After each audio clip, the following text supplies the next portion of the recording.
నమస్కారం OTTV news కి స్వాగతం. విజయవాడ భవానీపురం స్థానిక వైఎస్ఆర్సీపీ కార్యాలయంలో వైఎస్ఆర్సీపీకి చెందిన మాజీ మంత్రి వెల్లంపల్లి శ్రీనివాస్ పశ్చిమ నియోజకవర్గం కార్యకర్తలతో పశ్చిమ నియోజకవర్గం డివిజన్ కార్పొరేటర్లతో కలిసి ప్రెస్ మీట్ నిర్వహించారు.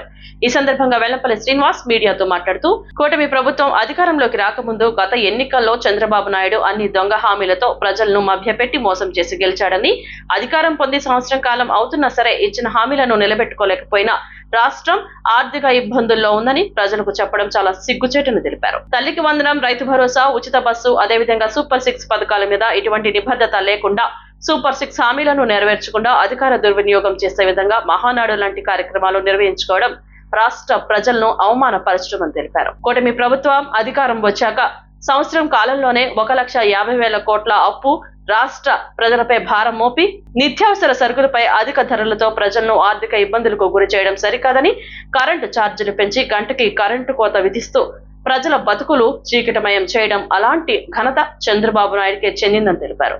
రాష్ట్రంలో దళితులపై, బీసీ కులస్తులపై దాడులు జరుగుతున్నా రాష్ట్రాన్ని రక్తంతో ఎర్ర సముద్రం వలె తయారు చేసిన ఘనత కూటమి ప్రభుత్వందే అని తెలిపారు. అందువల్ల కూటమి ప్రభుత్వ పాలనపై ప్రజలు నిరాశ చెందారు కాబట్టి జూన్ వైఎస్ఆర్సీపీ పార్టీ అధినేత మాజీ ముఖ్యమంత్రి జగన్మోహన్ రెడ్డి పిలుపు మేరకు జూన్ నెల 4వ తేదీన రాష్ట్ర వ్యాప్తంగా వెన్నుపోటు దినంగా ప్రకటిస్తూ నిరసన కార్యక్రమం చేస్తున్నామని తెలిపారు. అందులో భాగంగా స్థానిక మండల ఆఫీస్ వరకు వైఎస్ఆర్సీపీ పార్టీ కార్యకర్తలు, నాయకులతో ర్యాలీగా వెళ్లి ఎంఆర్ఓకి మెమరాండం ఇవ్వడం జరుగుతుందని తెలిపారు. ఈ సందర్భంగా వెన్నుపోటు దినం పోస్టర్ ఆవిష్కరణ చేశారు. ఈ కార్యక్రమంలో విజయవాడ పశ్చిమ నియోజకవర్గం కార్పొరేటర్లు, విజయవాడ నగర మేయర్ రాయన భాగ్యలక్ష్మి, పడిగపాటి చైతన్యరెడ్డి, పార్టీ కార్యకర్తలు తదితరులు పాల్గొన్నారు.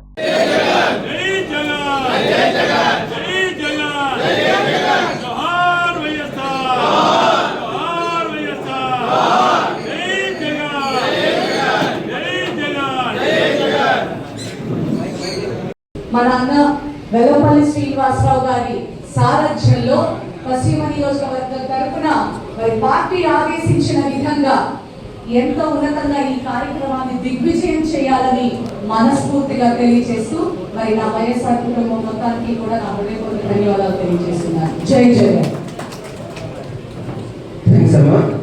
అదేవిధంగా మన రాష్ట్ర నాయకులు 39 అలాగే వేదిక మీద వచ్చిన కార్పొరేటర్లకి, నాయకులకి, అలాగే పత్రికా సోదరులందరికీ కూడా నా పేరు నమస్కారాలు. ఇవాళ మన సమావేశం అవడానికి ముఖ్య కారణం ఏంటి, రేపు 4వ తారీఖు మన వెన్నుపోటు దినంగా ప్రకటించిన జగన్మోహన్ రెడ్డి గారి పిలుపు మేరకు ఆ 4వ తారీఖు కార్యక్రమాన్ని జయప్రదవంతం చేయాల్సిందిగా ప్రజలందరినీ కోరుకుంటున్నాను. అధ్యక్షులు పశ్చిమ నియోజకవర్గ శాసనసభ్యులు మాజీ వెల్లంపల్లి శ్రీనివాస్ గారికి, వేదిక మీద ఉన్నటువంటి నాయకులకు, అలాగే వేదిక ముందున్నటువంటి నాయకులకు, వైఎస్ఆర్ కాంగ్రెస్ పార్టీ కుటుంబ సభ్యులందరికీ కూడా పేరు పేరున నమస్కారాలు తెలియజేసుకుంటూ, మరి మన మాజీ ముఖ్యమంత్రి వర్యులు వైఎస్ఆర్ కాంగ్రెస్ పార్టీ అధినేత వైఎస్ జగన్మోహన్ రెడ్డి గారు ఇచ్చినటువంటి పిలుపు ఈ కూటమి ప్రభుత్వం ప్రజల విజయవంతం చేయవలసినటువంటి అవసరం ఉంది. ఈరోజు జగన్మోహన్ రెడ్డి గారు వెన్నుపోటు దినం అని చెప్పి జై జై జగన్, జోహార్ వైఎస్ఆర్, జోహార్ వైఎస్ఆర్. యావత్ వైఎస్ఆర్ కుటుంబానికి, అలాగే వేదిక అలంకరించినటువంటి పెద్దలు, మాజీ మంత్రివర్యులు వెల్లంపల్లి శ్రీనివాసరావు గారికి, మేయర్ గారికి, వేదిక అలంకరించినటువంటి అతిథి మహారాజులందరికీ కూడా మనస్ఫూర్తిగా వైఎస్ఆర్ కుటుంబం తరఫున వెన్నుపోటు కార్యక్రమాన్ని పోస్టర్ రిలీజ్ చేస్తున్నటువంటి సందర్భంగా మా నాయకుడు గౌరవనీయులు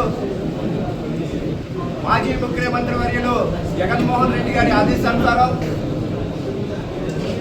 మాజీ మంత్రి వర్యులు పశ్చిమ నియోజకవర్గ మాజీ శాసనసభ్యులు మా వెల్లంపల్లి శ్రీనన్న సారథ్యంలో రేపు జరుగుతున్నటువంటి వెన్నుపోటు కార్యక్రమాలు నిరసన జరుగుతా 4వ తారీఖున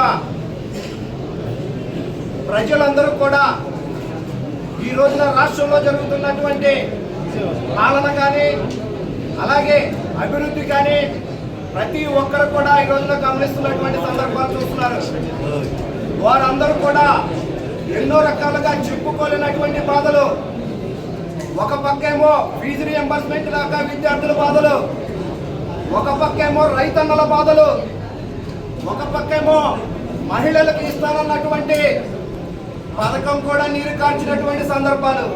ఇలా చూస్తే సూపర్ 6 దేవుడెరుగు ఈ కూటమి ప్రభుత్వం నెక్అవుట్ అయిందని కూడా ప్రతి ఒక్కరు కూడా గమనించాలి.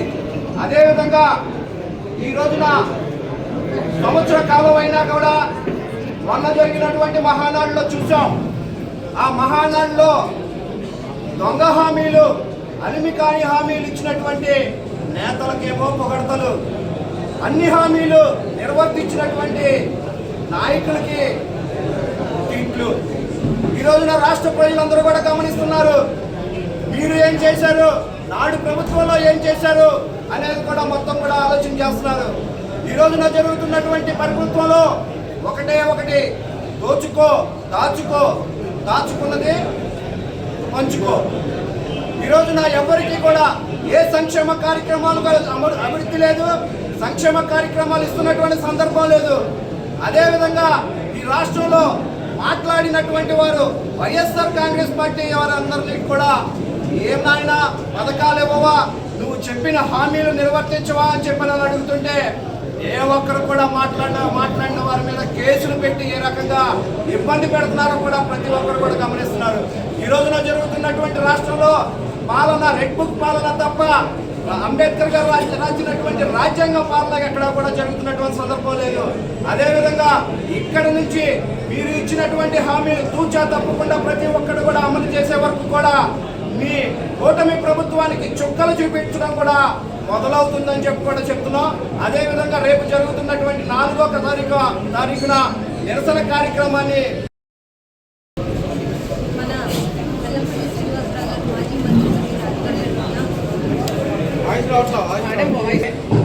వైఎస్ఆర్ కాంగ్రెస్ పార్టీ రాష్ట్ర పార్టీ పిలుపు మేరకు వైఎస్ జగన్మోహన్ రెడ్డి గారి యొక్క ఆదేశాల మేరకు జూన్ 4వ తారీఖు నాడు వెన్నుపోటు దినంగా ప్రకటించడం జరిగింది. ఆ వెన్నుపోటు దినాన్ని 175 నియోజకవర్గాల్లో కూడా ఒక ప్రజలతో మమేకమవుతూ ఒక ర్యాలీ కార్యక్రమం చేపట్టి స్థానికంగా ఉన్న ఆర్టీఓ ఆఫీస్ కావచ్చు, ఎంఆర్ఓ ఆఫీసులో కావచ్చు, రాష్ట్ర ప్రజలకి కూటమి ప్రభుత్వం ఏదైతే హామీలు ఇచ్చిందో అమలు చేయని హామీలన్నింటి కూడా అమలు చేయాలి అని చెప్పని ఒత్తిడి చేసే విధంగా, ఈ రాష్ట్ర ప్రజలకి మేలు చేసే విధంగా కూటమి ప్రభుత్వం చేసే మోసపు హామీలని ప్రజలకి తెలియజేసే విధంగా ఈ కార్యక్రమాన్ని ఘనంగా నిర్వహించాలని చెప్పని రాష్ట్ర పార్టీ పిలుపు మేరకు పశ్చిమ నియోజకవర్గంలో కూడా ఈ కార్యక్రమాన్ని విజయవంతం చేయాలని చెప్పని ఈరోజు అందుబాటులో ఉన్న నాయకులతో ఏదైతే 4వ తారీఖు నాడు జరిగే కార్యక్రమం పోస్టర్ రిలీజ్ని ఈరోజు చేయడం జరిగింది. దీని ముఖ్య ఉద్దేశం ఒకటే, రేపు జూన్ 4వ తారీఖు నాడు ఈ కూటమి ప్రభుత్వం ఏర్పడి సంవత్సరం పూర్తవుతుంది. ఈ సంవత్సర కాలంలో ఒక పెన్షన్ తప్ప ప్రతి ఒక్కరిని కూడా మోసం చేసిన వ్యక్తి చంద్రబాబు నాయుడు కూటమి ప్రభుత్వం. ముఖ్యంగా చెప్పాలంటే గత 5 సంవత్సరాలు జగన్మోహన్ రెడ్డి గారి నాయకత్వంలో ఏదైతే కరోనా కష్టకాలంలో కూడా ప్రపంచవ్యాప్తంగా కూడా కరోనా కష్టకాలంలో 2 ఏళ్ళు ఇబ్బందులు ఉన్నా కానీ ఇచ్చిన హామీలన్నీ అమలు చేసిన ముఖ్యమంత్రి భారతదేశంలో ఆంధ్ర రాష్ట్ర ముఖ్యమంత్రిగా ఏకైక ముఖ్యమంత్రిగా జగన్మోహన్ రెడ్డి గారు నిలిచిపోతారు. ఎందుకంటే ఈ సంవత్సర కాలంలో అమ్మఒడి ఇవ్వాలి, అమ్మఒడి ఇవ్వలేదు. రైతు భరోసా ఇవ్వాలి, రైతు భరోసా ఇవ్వలేదు. చేయూత ఇవ్వాలి, చేయూత ఇవ్వలేదు. ఫీజు రింబర్స్మెంట్ ఇవ్వాలి, ఫీజు రింబర్స్మెంట్ ఇచ్చిన పరిస్థితి లేదు. ఆరోగ్యశ్రీని క్లోజ్ చేశారు. పిల్లలకి కనీసం సరైన భోజనం పెట్టే పరిస్థితి లేదు.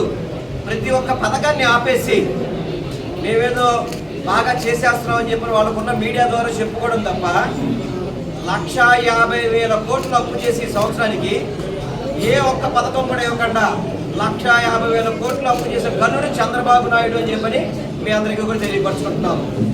అందుకనే రేపు 4వ తారీఖు నాడు ఎవరైతే సంక్షేమ లబ్ధిదారులు ఉంటారో వాళ్ళందరినీ కలుపుకొని వైఎస్ఆర్సీపీ పార్టీ తరఫున ఈ హామీలు అమలు చేయాలని చెప్పి ఒత్తిడి చేసే విధంగా వైఎస్ఆర్సీపీ పార్టీ పశ్చిమ నియోజకవర్గం నుంచి వేలాది మందిలో ర్యాలీ చేసి ఆ యొక్క మెమరాండం ఇచ్చి ఈ రాష్ట్ర ప్రభుత్వాన్ని మెడలు వచ్చే విధంగా వైఎస్ఆర్సీపీ పార్టీ పనిచేస్తుందని చెప్పి అందరికీ కూడా తెలియపరుచుకుంటున్నాను.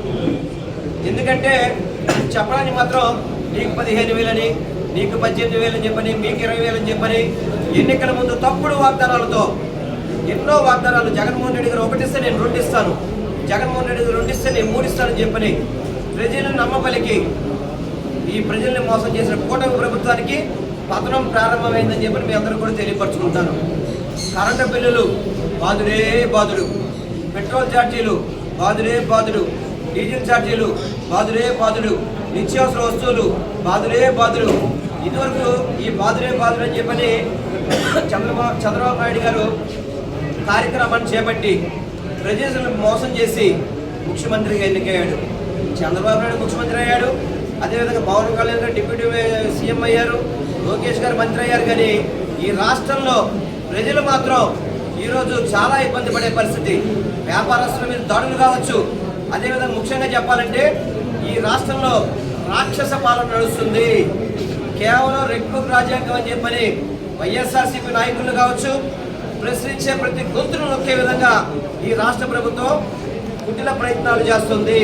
కొన్ని వేల మందిని వైఎస్ఆర్సీపీ పార్టీ నాయకుల్ని జైల్లో వేసి సులగానందం పొందుతుంది తప్ప రానున్న రోజుల్లో ఇంతకింత మూల్యం చెల్లించుకోక తప్పదు అని చెప్పని నేను ఈ కూటమి ప్రభుత్వాన్ని హెచ్చరిస్తూ ఈ కార్యక్రమం 4వ తారీఖు జరిగే కార్యక్రమం ఏదైతే